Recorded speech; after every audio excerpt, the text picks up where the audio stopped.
Hello साथीहरू, welcome छ सबैलाई। हाम्रो आज यता अहिले नयाँ रोड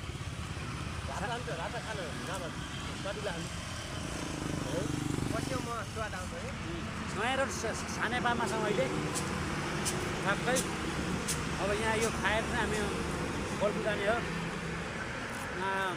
बल्कुँदै कलङ्कीसम्म जाने हो। यहाँ त आज झालखालबाट हिँडेर आएको एकदम। अब अरू खाने पैसा भएन हामीसँग खाजा खाएर बसिरहेको छ।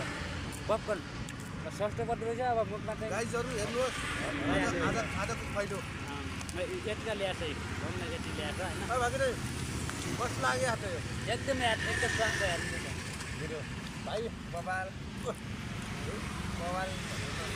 नन खाने है कतै